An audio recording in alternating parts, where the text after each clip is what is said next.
किसी जमाने का जिक्र है कि एक समुद्र के किनारे एक मछुआरा अपनी बीवी और बच्चों के साथ रहता था। उसका नाम अब्दुल्ला था। उसके 9 बच्चे थे। वह रोज सुबह सवेरे समुद्र के किनारे जाता, मछलियां पकड़कर बाजार में बेचता और उनसे जो पैसे मिलते उन्हीं से उसका गुजारा बड़ी मुश्किल से चलता था। फिर उसकी जिंदगी में एक ऐसा वक्त आया कि वह रोज सुबह समुद्र किनारे जाता, जाल डालता और घंटों इंतजार करता, लेकिन उसके जाल में कोई मछली नहीं आती और शाम को वह खाली हाथ घर लौट आता। उसकी बीवी और बच्चे बेचारे भूखे ही सो जाते। एक दिन वह ऐसे ही खाली हाथ घर लौट रहा था कि रास्ते में उसे एक नान बाई की दुकान नजर आई। नान बाई ताजा ताजा तंदूर पर रोटियां बना रहा था। अब्दुल्ला वहीं खड़ा हो गया और नान बाई की तरफ देखने लगा। जब नान बाई की नजर उस पर पड़ी तो उसने अब्दुल्ला को देखा और समझ गया कि इसे रोटी चाहिए, और वह अब्दुल्ला को जानता भी था।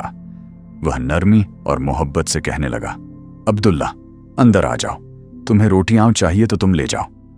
अब्दुल्ला ने जब यह सुना तो बोला, भाई तुम्हारी मोहब्बत का बहुत शुक्रिया, लेकिन मेरे पास रोटियों के पैसे नहीं हैं। नान बाई ने कहा, कोई बात नहीं, तुम रोटियां ले जाओ और पैसे बाद में दे देना।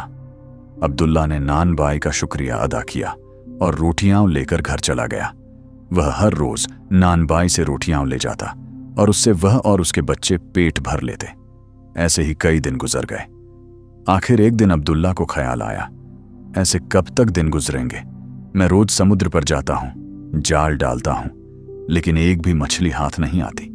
एक सुबह वह हमेशा की तरह समुद्र किनारे गया, जाल डाला और बहुत उदास व परेशान था। सोच रहा था कि आज भी नाकामी ही हाथ लगेगी।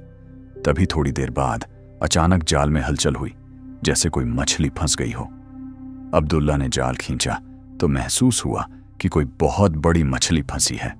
वह खुश हुआ कि आज उसकी किस्मत साथ दे रही है, लेकिन जब जाल बाहर आया तो देखकर हैरान रह गया। उसमें एक अजीब सी मखलूक थी, आधा जिस्म इंसान का और आधा मछली का, और वह इंसानों की तरह बात भी कर रहा था। उसने कहा, खुदा के लिए मुझे छोड़ दो और समुद्र में जाने दो। अब्दुल्ला ने पूछा, तुम कौन हो और समुद्र में कैसे आए? उसने जवाब दिया, मेरा नाम अब्दुल्ला दरियाई है, मैं समुद्र में ही रहता हूं, मुझे किसी ने नहीं डाला। अब्दुल्ला हैरान होकर बोला, अजीब बात है, मेरा नाम भी अब्दुल्ला है। खैर, मैं तुम्हें छोड़ देता हूं। अब्दुल्ला ने जाल ढीला किया और अब्दुल्ला दरियाई आजाद हो गया। वह बोला, अब्दुल्ला जमीनी, तुम बड़े नेक आदमी हो, जरा ठहरो, मैं अभी आता हूं। वह समुद्र में गोता लगाकर गया और कुछ देर बाद लौटा। उसके हाथों में हीरे और मोती थे। उसने कहा, ये लो, मेरे पास थैला नहीं था, वरना और भी लाता। अब्दुल्ला हैरान हुआ और शुक्रिया अदा किया। फिर वह खुशी खुशी नान बाई के पास पहुंचा और बोला, भाई अल्लाह ने मेरी दुआ सुन ली है, ये लो, कुछ मोती तुम भी रख लो। उस रात अब्दुल्ला के घर में सिर्फ रोटियां ही नहीं, बल्कि गोश्त, अचार और फल भी थे। कुछ दिन बाद अब्दुल्ला को ख्याल आया कि क्यों न मैं अब्दुल्ला दरियाई को भी कोई तोहफा दूं। उसने फलों की टोकरी भरी और समुद्र किनारे जाकर आवाज लगाई। अब्दुल्ला दरियाई आया, तोहफा लिया और खुशी से शुक्रिया अदा किया। फिर गया और लौटकर वही टोकरी मोतियों से भरी हुई वापस दी। अब्दुल्ला ने वे मोती कबूल किए और कुछ नान बाई को भी दिए। बाद में जब उसे पैसों की जरूरत पड़ी तो एक मोती लेकर जौहरी के पास गया।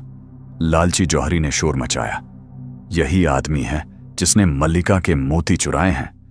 लोगों ने उसे पकड़कर राजा के दरबार में पहुंचा दिया। जौहरी ने झूठा इल्जाम लगाया, लेकिन मल्लिका ने कहा कि उसके मोती तो मिल गए हैं।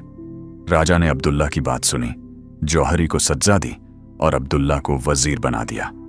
अब अब्दुल्ला महल में रहने लगा, लेकिन उसने अपने दोस्त अब्दुल्ला दरियाई को नहीं भुलाया। वह रोज उससे मिलने जाता। एक दिन अब्दुल्ला दरियाई ने कहा, मेरे दोस्त, राजा के धोखे में मत आना, वह भी दौलत का लालची है, मेरे साथ समुद्र में रहो। उसने अब्दुल्ला को एक तेल दिया और कहा, इसे शरीर पर लगा लो तो तुम पानी पर रह सकते हो। अब्दुल्ला ने तेल लगाया और दोस्त के साथ समुद्र में उतर गया। वहां अजीब मखलूक, महल और रोशनियां थीं। अब्दुल्ला दरियाई उसे समुद्री राजा के दरबार में ले गया। सबने इंसान को देखकर हंसी उड़ाई। अब्दुल्ला बोला, ये मेरे पैर हैं, हाथ नहीं। अल्लाह ने सबको उनकी जगह के मुताबिक बनाया है।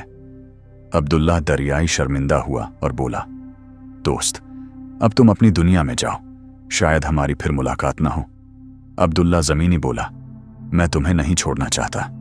लेकिन अब्दुल्ला दरियाई बोला, नहीं, मैं समुद्री मखलूक हूं और समुद्र में ही रह सकता हूं। खुदा हाफिज। ये कहकर वह गायब हो गया। अब्दुल्ला जमीनी रोज उसका इंतजार करता, लेकिन वह कभी वापस ना आया। प्यारे दोस्तों, उम्मीद है यह कहानी आपको पसंद आई होगी। अगर अच्छी लगी हो तो कमेंट्स में अपनी राय जरूर बताइए और हमारे चैनल को सब्सक्राइब कर लीजिए। देखने का बहुत बहुत शुक्रिया।